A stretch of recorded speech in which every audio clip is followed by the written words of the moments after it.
Hello दोस्तों, आज के कहानी का नाम है शिमला के शापित पहाड़। यह कहानी उन चार दोस्तों की है जिसके साथ कुछ ऐसी घटना घटी जिससे उसका पूरा जीवन बदल गया। आइए जानते हैं कि ऐसा क्या हुआ था। मुंबई शहर के रहने वाली प्रिया शर्मा अपने दोस्तों के साथ रवि, साहिल और विजय के साथ शिमला जाने का प्लान बनाया।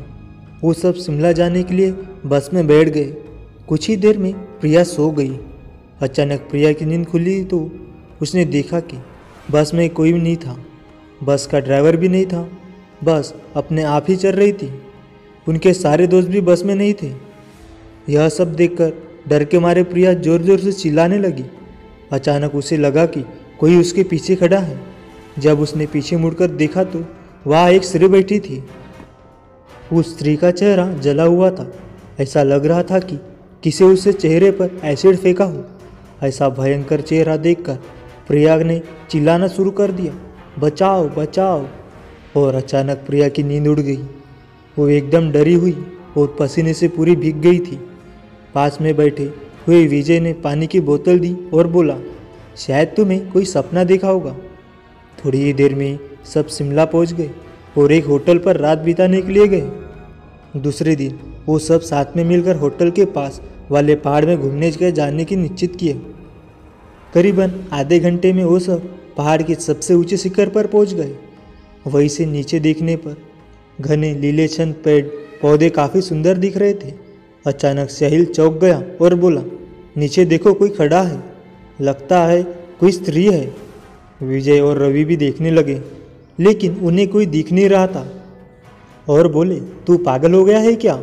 इस घने जंगल में कोई स्त्री कैसे आ सकती है? तुम्हें शायद कोई भ्रम हुआ होगा। उसके बाद वह सब खुली जगह पर चले गए। रात होने वाली थी, इसलिए उन सब ने वहाँ पर ही तंबू लगाया और खाने पीने के लिए सामान बाहर निकाला।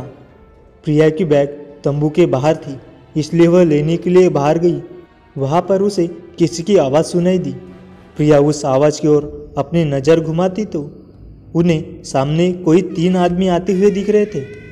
उन्हें हाथ में धारदार हथियार देखकर प्रिया डर जाती है और तंबू के अंदर आ जाती है। उसने अपने दोस्तों से भी यह बात की, लेकिन कोई उसकी बातों पर विश्वास नहीं कर रहे थे। प्रिया चिल्लाकर बोली, आप सब पागल हो गए हो क्या? कोई भी मेरी बातों पर भरोसा नहीं कर रहा है। चलिए मेरे साथ बाहर, मैं आपको बताती हूँ।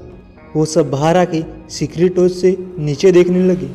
उतने में ही उन सभी को लगता है कि कोई 3 लोग उनकी ओर बढ़ रहा है।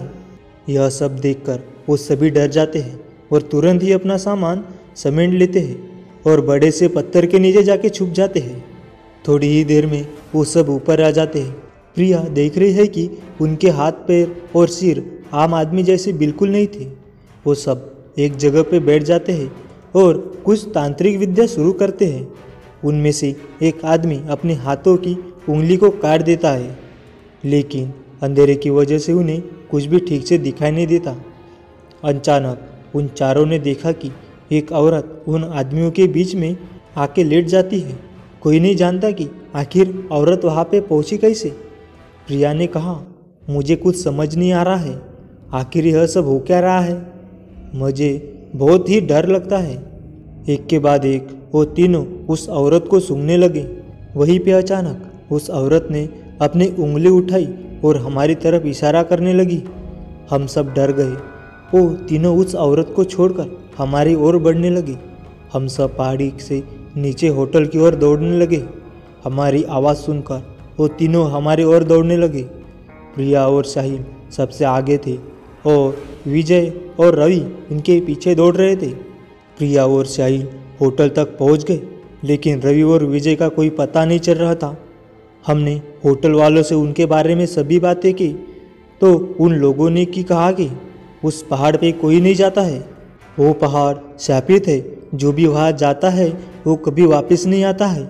आपकी किस्मत अच्छी थी कि आप जिंदा हैं, लेकिन हमारे दोस्त रवि और विजय भी कभी वापस लौट के नहीं आएंगे। हमने उन्हें ढूंढने का बहुत कोशिश की, पुलिस कंप्लेंट भी करवाई, लेकिन कोई फ़र्क नहीं पड़ा।